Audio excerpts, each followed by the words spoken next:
교회에서 다음 세대에 물려주어야 될 신앙의 유산이 있다면 그것은 세례와 성찬식입니다.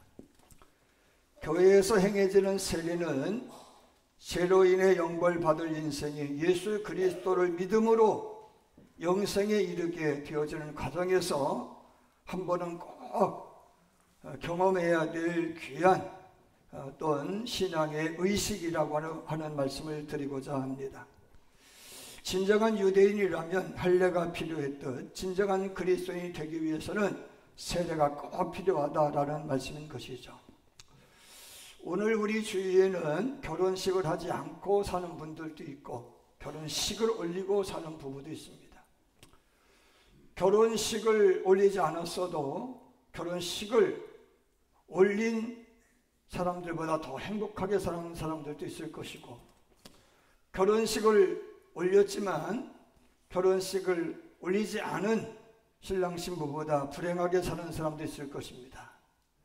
하지만 부부로 산다라고 하는 그런 입장에서 보면 결혼식을 안 하고 사는 분들은 언젠가는 꼭 식을 한번 올리고 싶다, 꼭 올려야 되겠다라고 하는 마음을 가질 겁니다.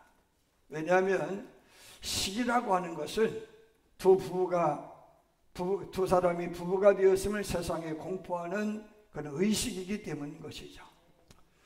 여러분, 꼭 세례가 필요하냐라고 반문하는 사람도 있을 것입니다. 세례가 꼭 필요하냐? 세례 의식을 하지 않았어도 또 세례 의식을 행한 사람들보다 더 진정과 신실함과 진정으로 예수 믿는 사람이 있을 것이고, 세례 의식을 가졌어도 의식을 갖지 못한 사람보다도 불충스럽게 신앙하는 이들도 있을 것입니다. 하지만 세례는 꼭 필요한 것은 내가 진정한 그리스도인이 되었다라고 하는 사실을 만천하에 공포하는 의식이기 때문입니다.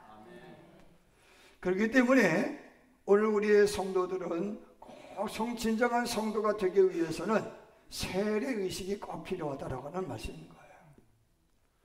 왜냐하면 내가 물과 성으로 거듭난 증거를 보여주는 형식이기 때문입니다. 또 성찬은 뭐냐 하면은 내가 하나님의 백성이라고 하는 특별한 신분이 되었다라고 하는, 특별한 신분이 되었기 때문에 특별한 만찬을 즐기는 겁니다. 여러분, 하나님의 백성이 되었다, 진정한 그리스도인이 됐다 라고 정말로 내 스스로가 그렇게 내 스스로에게 축복하고 싶은 그런 마음이 있을 거예요. 그게 성찬 예식인 거예요.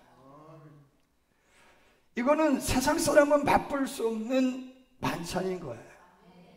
세상 사람들은 결코 마실 수 없고 먹을 수 없는 떡과 포도즙을 마시는 거다는 말씀인 거예요. 할렐루야.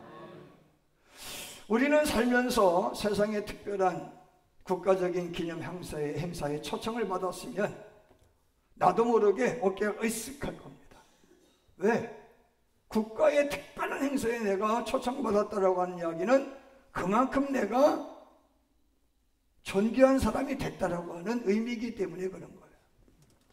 성찬 예식도 마찬가지인 거예요. 성찬 예식을 여러분들이 참여하는 것은 내가 진짜 하나님의 백성이라고 하는 사실을 내 스스로에게 고무시키는 거예요.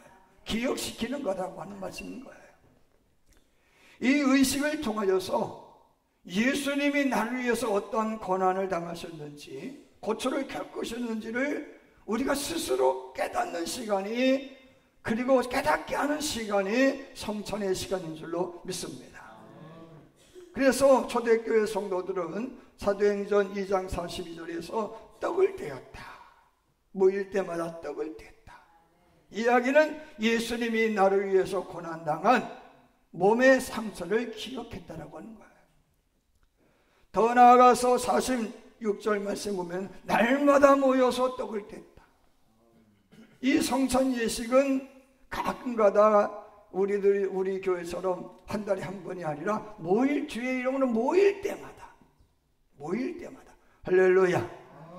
그래서 웨슬리 목사님은 이 성찬을 매우 중요시해서 모일 때마다 성찬 예식을 가졌던 거죠. 그래서 하나님의 백성이라고 하는 사실을 기억하겠다라고 하는 거예요.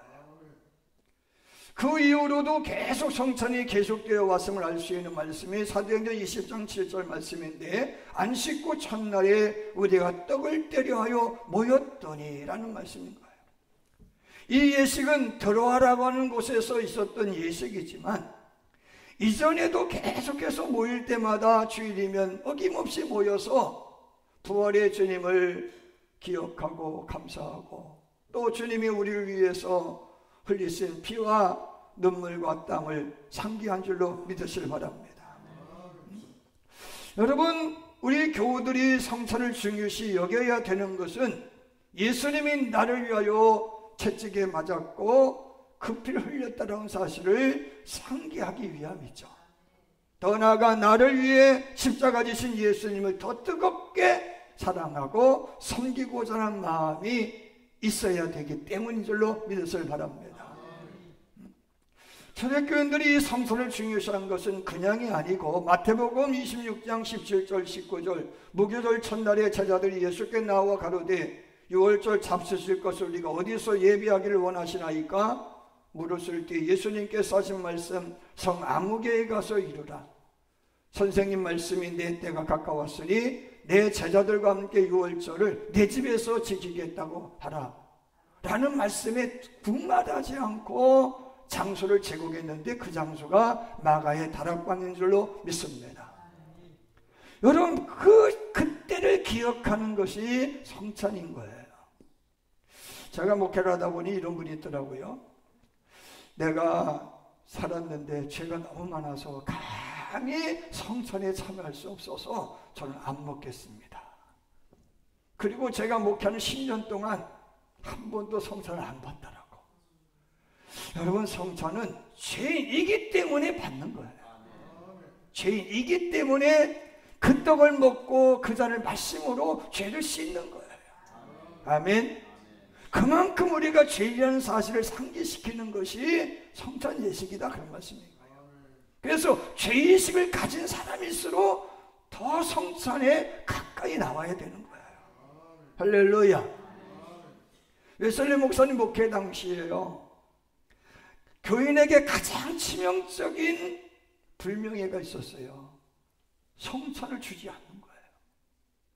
그래서 담임 목사가 당신은 성찬 받을 자격이 없어 라고 해서 성찬을 주지 않았던 거로 웨슬리 목사님이 고소 고발당해가지고 조지아에서 쫓겨나는 지경에 이르게 되는 거예요. 그만큼 성찬을 중요시했다라고 하는 말씀인 것이죠.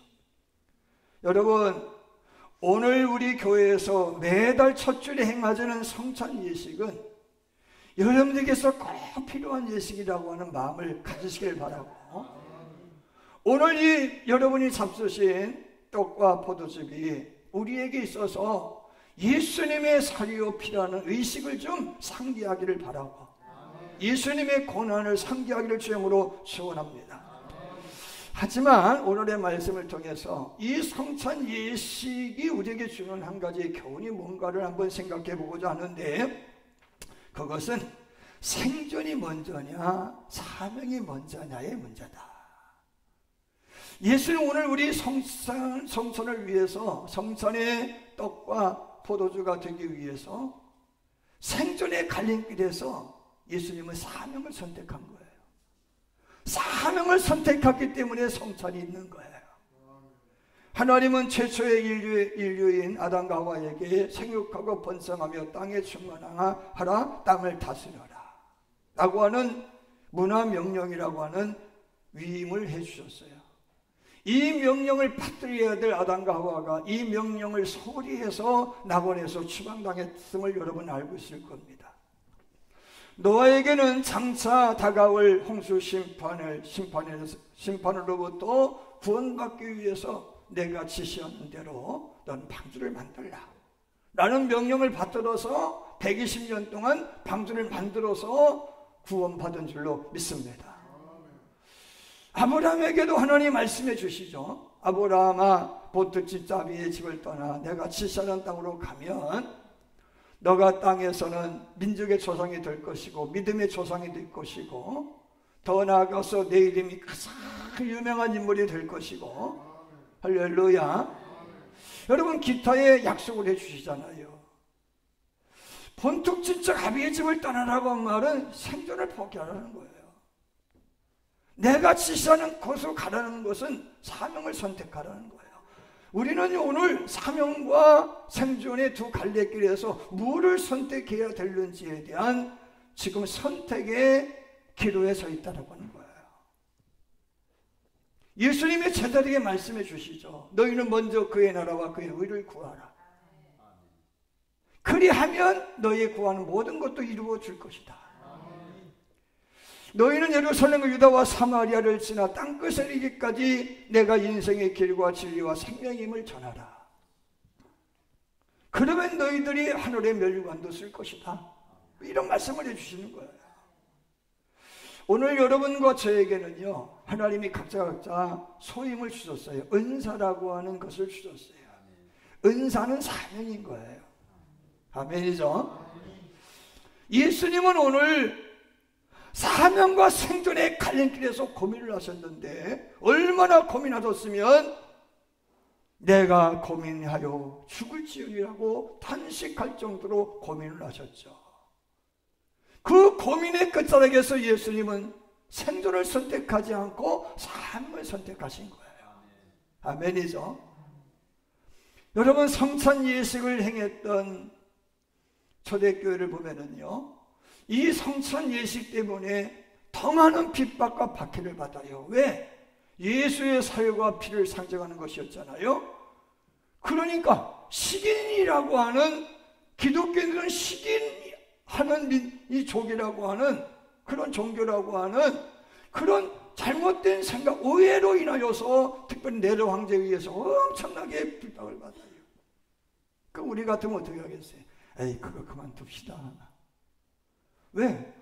박해를 받으면서까지 그거 할 필요가 뭐 있겠어요? 하면서 그만둘만 했지만은 그들은 박해 속에서도 성찬을 계속하는 거예요. 박해 속에서 세례의식을 계속하는 거예요. 왜? 그만큼 주님을 사랑하고자 하는, 주님의 고난을 상기하자는 마음이 불탔기 때문임을 믿으시길 바랍니다. 사랑하는 여러분, 세상을 바꾼 인물들을 보면 생존이 아니라 사명을 선택한 사람들인 것을 알 수 있어요. 요한복음 21장의 베드로와 그의 동료 제자들은요, 생존을 위해서 사명을 부르치고 갈릴리의 디베랴 바닷가로 내려가서 그물질을 하죠. 밤새도록 그물질을 했지만은 한 마리의 고기를 잡지 못했다라고 말씀하고 있어요.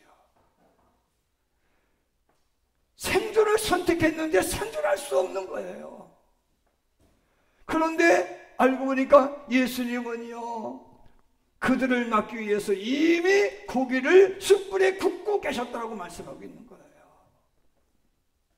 그래서 그들에게 아침상을 차려주신 예수님이 물으시는 거죠. 특별히 베드로에게 너가 나를 사랑하냐? 네, 주님, 제가 주는 사랑하시는 사랑하는 거 주님 아시잖아요.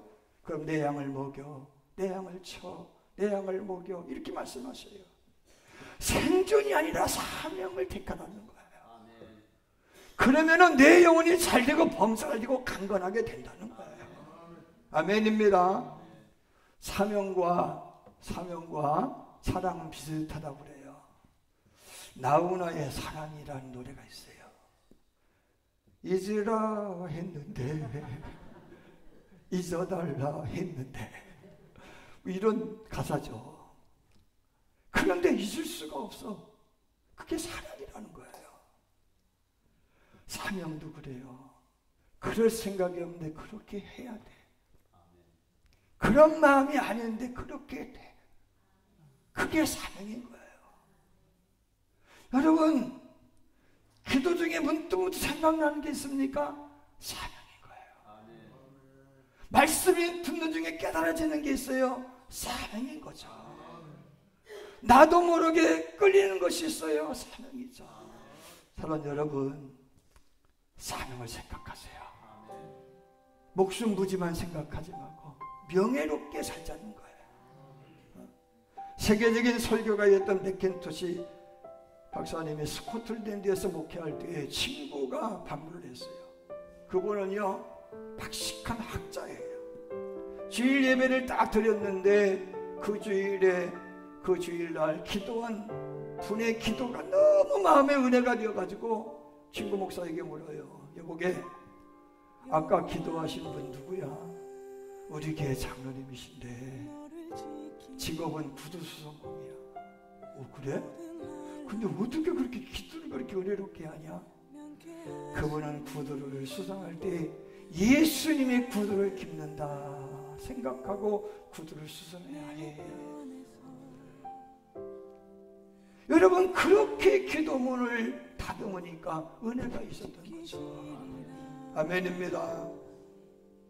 사랑 여러분, 여호수아가 외쳐요. 어느 때까지 바알과 여호와 사이에서 머뭇거리겠느냐?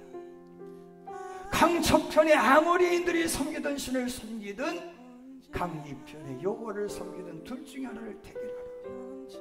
이야기는 무슨 얘기냐? 부귀영화를 택할 것이냐 사명을 택할 것이냐, 둘 중에 하나를 선택하라는 거예요.